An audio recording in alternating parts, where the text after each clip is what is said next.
안녕하세요. 정교한 과학탐구 최재훈입니다. 자, 여러분들 오늘 저랑 우주론에 대한 부분들을 우리가 살펴볼 건데, 자, 당연히 알고 있는 거야. 우리 통합과학 할 때도 배웠었고, 자, 그래서 빅뱅 우주론이라는 게 나오죠. 그래서 우주의 탄생 기원에 관련되어 있는 부분을 우리가 이제 빅뱅 우주론으로 설명을 하고 있는데, 자, 현재 약 138억 년 전에, 자, 우주는, 그러니까 생각을 해봐. 팽창하고 있는 우주니까 이걸 과거의 시간으로 돌리면 결국 우주는 계속해서 어떻게 됐어? 처음엔 되게 작았었단 얘기지. 그래서 결국 우주는 처음에는 초고온 에너지가 한 곳에 밀집되어 있으니까 초고온 초고밀도의 한 점의 형태를 띠고 있다가 이게 에너지를 견디지 못하고 빵 하고 터져서 폭발을 했는데 이걸 우리가 빅뱅이라고 하고, 그래서 폭발해서 우주가 시작된 이후 계속해서 현재까지 팽창을 하고 있다라는 이론을 우리는 빅뱅 우주론이라고 합니다. 그래서 이 빅뱅 우주론에 관련되어 있는 과정을 조금 설명을 하면, 우리 통합과학 할 때도 충분히 여러분들 했겠지만 그냥 간단하게 정리를 한번 할 거야. 자, 우주 초기 원소의 생성. 그래서 우주 초기에 생성되는 원소는 수소와 헬륨이 생성이 됐고, 자, 빅뱅 후 우주가 팽창을 하는 과정 중에서 우주의 온도가 낮아지며 뭐 점차의 무거운 입자가 생성됐다라는 얘기는, 자, 수소랑 헬륨이 만들어지고 있는 전반적인 과정에 대한 부분을 설명을 하려고 하는 겁니다. 자, 그래서 원자의 생성 과정은 자, 처음에, 자, 이제 순서야. 자, 빅뱅이 있었어. 빵 하고 터졌어. 이게 언제야? 138억 년 전에, 자, 한 점에서 출발한, 자, 우주는, 자, 급격한 팽창을 이루고 있는 급팽창. 근데 이 급팽창 우주론은 나중에 우리가 한번 설명을 할 거고요. 우리가 우주의 크기를 결정할 때는 이 공간적인 개념을 설정하는 게 아니라, 자, 만약에 요 시점까지 우주의 크기를 물어보면, 자, 우리는 여기는 우주의 지평선이라고 해서 요 단면을 우리는 우주의 크기로 결정을 합니다. 자, 이 공간 자체에 대한 부분을 보는 게 아니라 요 단면을 우리는 우주라고 생각을 하면 돼. 그리고 요 단계를 우리는, 자, 급격한 팽창이 일어났기 때문에 급팽창이라는 개념을 사용을 하는데, 지금은 여러분들 급팽창 언급할 필요 없어. 그냥, 자, 선생님이 설명하는 과정에 대한 시간적 흐름만 잘 이해하고 계시면 됩니다. 그리고 시간도 지금 당장은 알 필요 없고, 뒤에 가서, 자, 원자핵이 형성되는 시점과 원자가 형성되는 시점에 대한 시간적 개념만 잘 잡으면 됩니다. 자, 그럼 빅뱅이 일어나면서, 자, 우리가 이제 보통 이 물질을 이루는 기본 입자를 우리가 기본 입자 또는 소입자라고 하는데, 자, 여기 이제 쿼크랑 전자라는 게 있어. 그래서 처음에는 쿼크와 전자가 만들어졌고, 자, 이 쿼크와 전자. 근데 우주가 계속해서 뭐하는 과정에서? 팽창하는 과정에서 온도는 계속해서 어떻게 돼? 낮아지고, 우주의 평균 밀도는 계속해서 어떻게 돼? 감소하거든. 이해되지? 그래서 계속해서 뭐하는 동안? 팽창하는 동안, 자, 우주의 평균 온도는 낮아지고, 자, 이게 질량은 일정한 상태에서, 총 질량은 일정한 상태에서 우주의 공간적 부피가 커지기 때문에, 자, 밀도는 어떻게 된다? 밀도는 감소한다 라고 생각을 하는 거야. 그래서 일단 온도가 낮아지게 되면, 자, 쿼크들끼리 결합을 해서, 자, 쿼크들이 3개씩 결합을 해서 양성자와 중성자가 만들어진다. 자, 양성자는 우리가 보통 이렇게 표시를 하고, 자, 중성자는 중성 입자이기 때문에 이렇게 표시를 하는데, 이 양성자 자체는 수소의, 자, 질량수가 1, 원자 번호가 1, 질량수가 1인 수소의 원자핵이죠. 자, 수소의 원자핵입니다. 그래서 수소의 원자핵은, 일단 기본적으로 수소의 원자핵은 양성자 자체를 의미하며, 따라서 양성자는 핵융합을 통해서 만들어진 게 아니라 쿼크의 결합을 통해서 만들어졌기 때문에 수소의 원자핵은 핵융합을 통해서 만들어졌다라고 설명하지는 않아.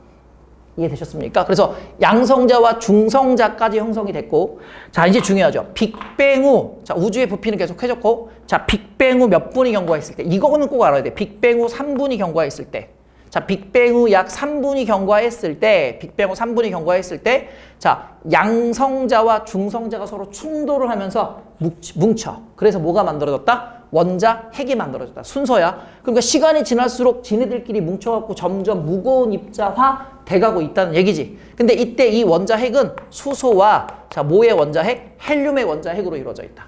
자, 헬륨보다 더 무거운 원자핵은 빅뱅 당시에는 만들어지지 못했고, 자, 우리 배웠지? 별의 내부에서 일어나는 핵융합을 통해서 헬륨보다 더 무거운 원소가 만들어진 이후 별의 진화 과정에서 우주 공간으로 확산돼서 새로운 원소가 생성됐다라고 배웠어. 그럼 빅뱅을 통해서 만들어진 원소는 자, 수소하고 뭐만? 헬륨만 만들어졌다. 그래서 원자핵도 수소의 원자핵과 헬륨의 원자핵을 통해 자, 헬륨의 원자핵이 만들어졌으며 자, 요 시기가 무슨 융합이 일어난 시기? 그렇지. 원자핵 양성자랑 중성자가 충돌을 해서 융합이 되는 핵융합이 일어나는 시기. 라고 생각을 하면 됩니다. 자, 요때가 언제냐면 빅뱅 후 3분이 경과했을 때. 자, 빅뱅 후 3분이 경과했을 때. 그래서 원자핵의 형성은 요 구간이라고 여러분들 생각을 해주시면 되겠어요. 헬륨 원자핵과 수소의 원자핵이 만들어진 시기는 빅뱅 후 3분이 경과했을 때. 자, 그리고 자, 이 원자핵에 누가 결합해서? 전자가 결합해서. 자, 전자가 온도가 계속해서 낮아지니까 운동성이 떨어져. 그래서 원자핵의 정전기적 인력에 의해서 잡혀서 다 이제는 탈출하지 못하고 원자핵 주위를 빙빙빙 돌기 시작합니다. 그래서 원자핵에 전자가 결합해서 뭐가 만들어졌다? 원자가 만들어졌다. 자, 원자는 원자핵에 전자가 결합해서 원자가 만들어졌는데 자, 요게 빅뱅 후 자, 이거 숫자 알아둬야 돼. 빅뱅 후 38만 년이 경과했을 때. 빅뱅 후 38만 년이 경과했을 때 자, 원자가 형성이 됐고 자, 38만 년 되게 중요해. 이때 우주의 평균 온도는 약 3000켈빈 정도. 자, 평균 온도가 약 3000켈빈 정도가 됐대. 자, 그럼 여기서 중요한 게 뭐가 중요하냐면 자, 원자 형성 이전과 원자 형성 이후로 우리가 하나를 분리를 해야 되는데 자, 원자 형성 이전에는 자, 잘 봐. 원자 형성 이후로 갔을 때 자, 원자 형성 이후는 자, 물질 속에 왜냐면 원자핵과 전자들이 공간 내에 꽤 빽빽하게 밀집이 되어 있었기 때문에 자, 빛이 생겼는데 폭발 과정에서 빛이 생겼는데 이 빛이 있잖아. 계속 나가려고 하는데 주변에 전자가 엄청 많아. 그러니까 계속 빛이 누구하고 전자랑 충돌하면서 물질 속에서 갇혀갖고 빠져나가지 못했는데 자, 이 원자핵 주위로 전자가 몰려들면서 빈 공간이 생기기 시작했고 그 빈 공간 사이로 빛이 빠져나가서 우주로 확장이 된단 말이야. 그러면 빛이 빠져나갔으니까 우주는 밝아지기 시작했죠. 자, 이때부터 우주는 투명해지기 시작합니다. 그래서 자, 요거 중요해. 물질 속에 자, 원자 형성 이후 물질 속에 갇혀 있던 빛이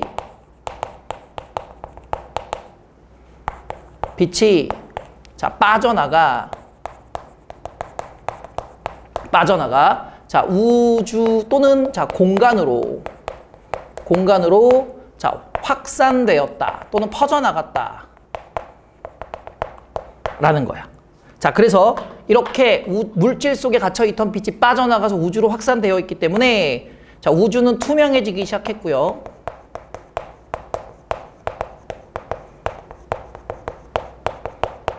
자, 투명해지기 시작했고요. 그래서 원자 형성 이후를 우리는 무슨 우주라고 부르고 투명한 우주라고 부르고 원자 형성 이전을 우리가 불투명한 우주라고 하는데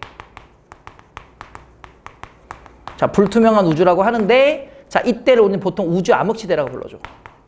우주가 뿌했다 또는 밝지 않았다, 투명하지 않았다. 그래서 우주 암흑시대란 말로 쓰기도 합니다. 알겠습니까? 그래서 여기서 제일 중요한 거 자, 원자 형성 이후 자, 물질 속에 갇혀 있던 빛이 빠져나가 우주 공간 또는 우주로 확산되는 과정에서 퍼져나가는 과정 중에서 우주는 투명해지기 시작했기 때문에 원자 형성 이전은 불투명한 우주, 원자 형성 이후는 투명한 우주.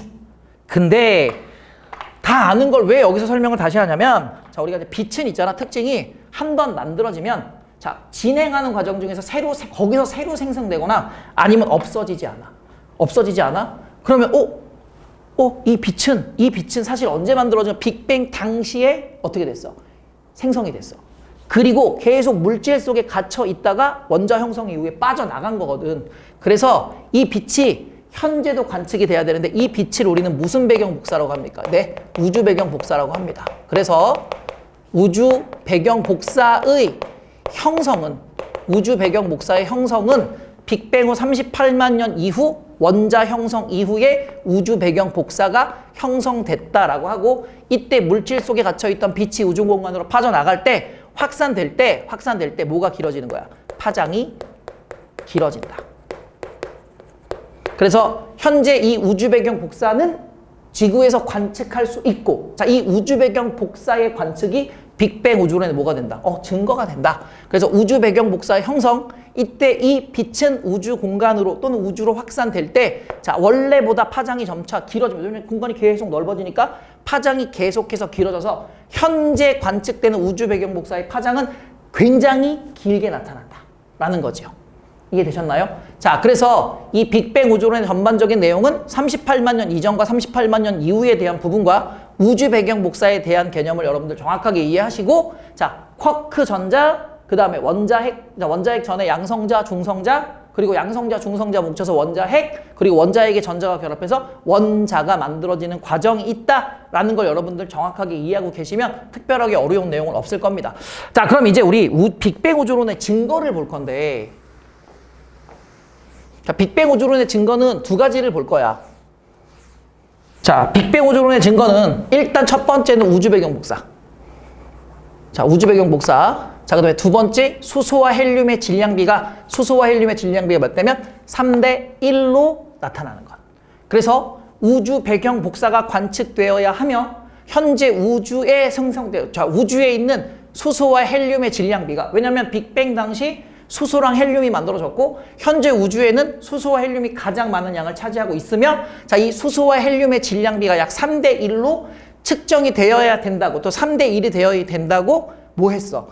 예측했는데, 이 예측한 대로 관측이 되었다면, 자, 빅뱅이 일어났다라면 요 두 가지가 만들어져야 하며, 이 두 가지가 예측했던 대로 관측이 된다면 빅뱅이 있었다는 얘기니까 실제로 관측한 결과 예측했던 값과 대체로 비슷한 값이 축정이 되더라 라는 얘기는 빅뱅이 실제로 존재했으며, 따라서 이 빅뱅 우주론이 실제 우주의 탄생 근거가 된다 라고 이해할 수 있는 거지.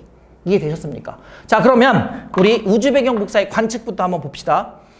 자, 예측은 이거야. 앞에 했어. 자, 우주의 온도가 약 3000켈빈. 자, 38만 년, 빅뱅 후 38만 년이 경과했을 때, 자, 원자가 형성이 됐고, 그 원자가 형성되는 과정에서 물질로부터 분리된 빛이, 물질 속에 갇혀있던 빛이 빠져나와 현재 파장만큼 길어져서 관측되어야 한다라는 건데, 이때 예측된 파장이 대체적으로 약 3켈빈, 자, 영하 270도의 물체에서 방출되는 최대 에너지 방출 파장과 같은 정도의 파장의 길이가 관측이 되어야 한다라고 예측이 됐고, 자, 펜지어스하고 윌슨이라는 사람이, 자, 약 3켈빈의 3켈빈 복사 파장을 실제로 관측을 하게 됩니다. 그럼 예측값과 관측값이 서로 같다는 얘기는 빅뱅이 실제로 존재했었다라는 증거가 되는 거지. 자, 그러면 빅뱅 우주론에서의 증거, 자, 우주 배경 복사의 관측인데,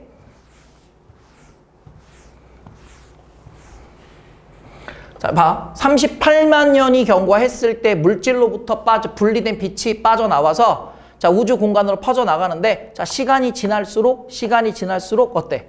우주의 지평선, 즉 우주의 크기가 점점 넓어지고 우주가 팽창을 하잖아? 그러니까, 자, 파장의 길이가 점차 어떻게 되는 현상?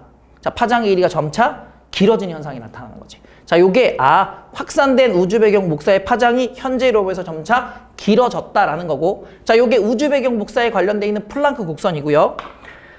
자, 요렇게 그림이 나오면 무조건 이거는 우주 배경 복사야. 그래서, 자, 실제 예측한 값과, 자, 관측한 값이 대체적으로 일치하는데, 자, 실제 펜지어스하고 윌슨이라는 사람은, 자, 최대 에너지 방출 파장을 구하는 게 아니라 약 7.3cm의 파장의 길이를, 자, 우주 공간으로부터 뭐 했어? 관측을 했어. 근데 관측 장비가 발달함에 따라서 실제, 자, 우주 배경 복사의 최대 에너지 방출 파장은 현재, 자, 0.2cm니까 약 몇 밀리미터? 약 2mm의 파장으로 현재로는 관측이 되고 있다라는 거지. 그럼, 자, 이 우주 배경 복사에 대한 부분에서 우리가 정리를 하나 하면, 자, 일단 펜지어스하고 윌슨, 자, 이렇게 그냥 글자를 줄일게. 펜지어스하고 윌슨의 초기 관측은, 자, 지구로 들어오는 우주 배경 복사가 지구 어디에서 관측되더라도 우주 배경 복사는 완전 균일했어. 자, 완전 균일했다. 그래서 펜지어스 윌슨은, 자, 우주 배경 복사는, 지구로 들어오는 우주 배경 복사는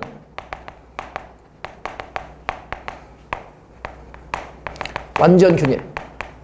근데 실제로 완전 균일하진 않아. 자, 우주 배경 복사가 완전 균일하다는 얘기는 자, 우주의 밀도가 완전히 균일한 밀도를 갖고 있어서 우주 공간 어디나 밀도 차가 생기지 않는다라는 건데, 실제 예를 들어 성운이 형성되고 그 성운 내에서 별이 탄생을 하려면 우주의 밀도가 완전 균일해서는 안 되지. 자, 밀도 차이가 있어야 중력 수축이 일어날 거고, 중력 수축에 의해서 원시별과 주계열성이 탄생을 해야 되는데 그러지는 못하잖아. 그래서 관측 장비가 발달을 하는데요. 관측 장비의 발달. 자, 그래서 코비 위성. 자, 이거 다 위성이야. 그 다음에 WMAP 위성. 그리고 플랑크 위성. 자, 플랑크 위성은 플랑크 망원경이지. 플랑크 위성은 결국 무슨 장비의 발달? 자, 관측 장비의 발달. 자, 이렇게 관측 장비가 발달함에 따라서 자, 더 정밀한 우주 배경 복사를 관측할 수 있게 되는데, 실제 우주는 자, 우주 배경 복사는 완전 균일하진 않고 자, 미세하게 불균일하다. 자, 관측 장비가 발달함에 따라서 훨씬 더 정밀한 우주 배경 복사의 디테일을 찾게 되고요. 자, 미세하게 불균일하다라는 것을 확인을 합니다. 자, 그래서 이렇게 우주의 평균 밀도가 미세하지만 불균일하다라는 얘기는 자, 우주 배경 복사의 밀도는 자, 우주의 평균 밀도랑 비슷하다고 생각하면 돼. 우주의 밀도 분포랑 비슷하다고 생각하면 돼. 그래서 미세하게 불균일하기 때문에 자, 이런 밀도 차에 의해서 성운의 형성과 자, 별의 탄생을 증명할 수 있게 됩니다.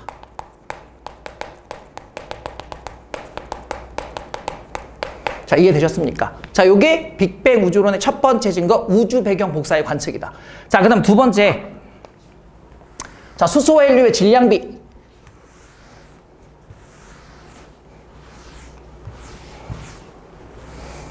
자, 예측.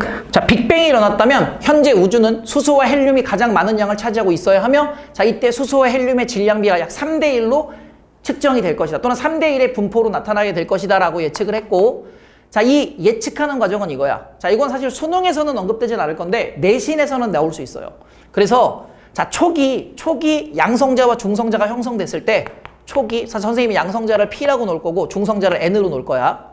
자, 초기 양성자 수와 중성자 수는 대체적으로 1대1이었어. 그런데 우주의 온도가 낮아지면서 자, 이걸 왜 쌍생성 쌍소멸 뭐 이런 식으로 얘기하기도 하고, 자, 양성자랑 중성자가 서로 변환이 됩니다. 양성자가 중성자가 되는 반응도 있고 중성자가 양성자가 되는 반응이 있는데, 자, 초기 1대1인 이유는 온도가 높을 때는 양성자가 중성자가 되는 반응 횟수와 중성자가 양성자가 되는 반응 횟수가 거의 비슷했어. 그런데 온도가 낮아짐에 따라서 자, 양성자가 중성자가 되는 반응은 중지하고, 자, 중성자가 다시 양성자로 일어나는 반응은 계속 진행이 되면 결국 양성자의 수는 늘어나고 중성자의 수는 줄어들어서 총 개수는 만약에 일정하다 할지라도 자, 상대적으로 나타나는 양성자의 수는 늘어나고 중성자의 수는 감소해서 자, 나중에는 있잖아, 양성자의 수와 중성자의 수가 7대1, 자, 어떤 책에는 8대1까지 나오기도 하는데 대체적으로는 7대1로 나오는 경우가 많아요. 그래서 자, 양성자의 수와 중성자의 수가 7대1의 비율로 나타나더라. 자, 그리고 나서는 중성자가 양성자가 되는 반응도 중지됐어. 그럼 이제 이 숫자가 어느 정도 이제 유지가 됐겠지? 그럼 잘 봐. 현재 우주의 공간, 요 시기에 우주에 존재하는 양성자의 수가 하나, 둘, 셋, 넷, 다섯, 여섯, 7개가 있을 때, 자, 중성자의 수는 몇 개? 1개가 있는 거지. 얘가 양성자. 그러면 양성자와 중성자의 비율이 1대1이야. 7대1이야. 그런데 만약에 헬륨 원자핵을 하나 만들 거야. 자, 수소의 원자핵은 양성자 하나만으로도 만들어질 수 있지.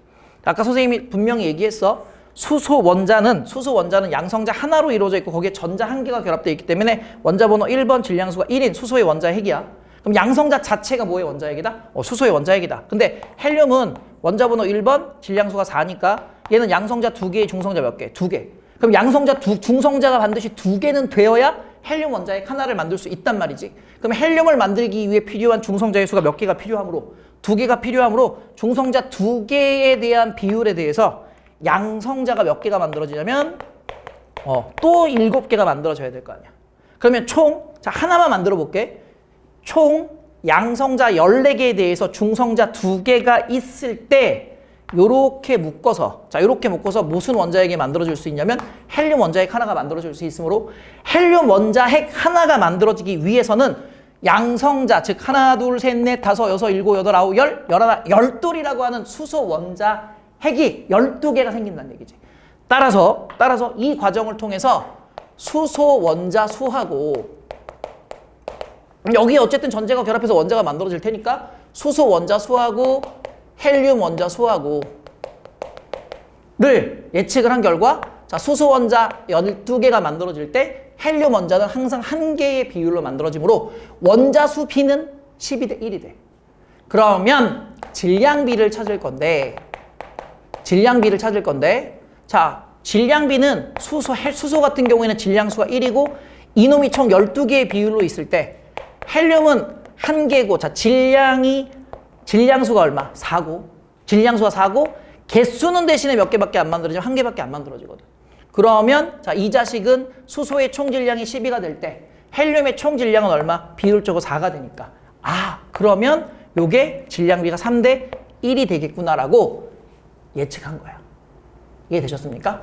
그래서 실제 수소와 헬륨의 질량비를 자, 우주에 있는 수소와 헬륨의 질량비를 관측한 결과 자, 우리가 예측한 3대 1의 값과 실제 측정된 질량비의 값이 대략적으로 3대 1의 비율로 거의 일치하더라 라는 얘기는 빅뱅 우주론의 뭐가 되는 거야? 증거가 되는 거야. 자, 두 가지 우주 배경 복사의 관측, 자, 수소와 헬륨의 질량비가 3대 1로 측정, 이 두 가지는 우주 배경, 자, 다시 빅뱅 우주론의 뭐가 된다? 증거가 된다.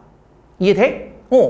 자, 그럼 수소와 헬륨의 질량비를 어떻게 찾았느냐? 수소와 헬륨의 질량비를 어떻게 찾았느냐? 라고 한다면 자, 우주에서 들어오는 자, 복사 에너지를 스펙트럼으로 분석을 해서 자, 뒤에 거 먼저 해볼까? 자, 스펙트럼으로 분석을 해서 자, 원소의 종류는 그냥 우주에서 들어오는 스펙트럼을 관측을 했더니 그 스펙트럼에 수소의 고유 스펙트럼과 헬륨의 고유 스펙트럼이 나타나더래요. 왜냐면 수소의 스펙트럼과 헬륨의 스펙트럼이 정해져 있잖아. 그 스펙트럼이 그대로 우리가 관측이 된다는 얘기는 우주에는 수소와 헬륨이 있구나 라는 거지. 그래서 원소의 종류는 선 스펙트럼을 이용했고요. 우주에서 들어오는 흡수 스펙트럼의 고유 스펙트럼을 이용했고 자, 선 스펙트럼에서 나타난 선의 위치를 이용해서 수소랑 헬륨이라는 원소를 확인을 했고 자, 그러면 질량비는 자, 흡수 스펙트럼의 세기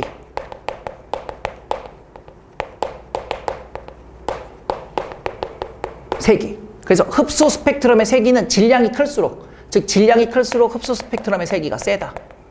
질량이 클수록 흡수 스펙트럼의 세기는 세다. 따라서 스펙트럼의 세기를 비교한 결과 수소와 헬륨의 질량비가 약 3대 1의 형태로 나타나더라 라는 걸 확인할 수 있게 됩니다. 자, 그럼 이제 우리가 스펙트럼은 세 가지가 있어. 자, 근데 특별하게 연속 스펙트럼은 큰 의미가 없어요. 그냥 자, 연속적인 색의 띠, 여러분들 알고 있지? 연속적인 색의 띠를 갖고 있는 스펙트럼을 연속 스펙트럼이라고 하며 자, 고온의 별이나 고온의 별 또는 고온의 천체에서 방출되는 에너지를 관찰하면 연속적인 색의 띠를 갖는 빛이 나오는데 자, 요게 무슨 스펙트럼이고? 연속 스펙트럼이고 자, 흡수 스펙트럼은 우리가 사진상 자, 무슨 색선으로 나타나냐면 검은색 선으로 나타나. 자, 연속 스펙트럼의 배경에 자, 검은색 선이 군데군데 나타나는데 자, 이렇게 고온의 천체에서 방출된 빛이 우주 공간을 통해서 우리한테로 올 때 자, 우주를 채우고 있는 저온의 기체를 통과하게 되면 그 저온의 기체를 구성하고 있는 특정 원소들이 연속 스펙트럼으로부터 즉 에너지를 흡수하지 못한 파장만 내보내거든. 그럼 흡수된 파장은 에너지가 없어졌으니까 거기가 무슨 색으로 나타내? 검은색 선으로 나타난다는 거지. 그리고 자, 이렇게 저온의 기체가 에너지를 계속 흡수해서 가열된 기체가 되고 이 가열된 기체가 자기가 흡수했던 에너지를 그대로 방출하게 되면 자, 특정한 파장의 빛을 방출하게 되며 자, 방출 스펙트럼은 자, 까만색 띠의 배경에 자, 특정 위치에 무슨 색선이 나타나냐면 밝은색 선이 나타나는 형태로 나타나고, 자, 이 흡수 스펙트럼과 방출 스펙트럼은 연속적이지 않은 스펙트럼이기 때문에 불연속 스펙트럼 또는 우리는 선 스펙트럼이라고 합니다. 그리고 원소마다 고유한 스펙트럼을 갖고 있다. 자, 그럼 여기 이거네. 자, 고온의 천체에서 방출. 자, 고온의 천체에서 별이 방출한 거 무슨 스펙트럼? 연속 스펙트럼. 자, 이렇게 방출된 빛이 저온의 기치를 통과한 다음에 여기로 들어오면 이거는 무슨 스펙트럼?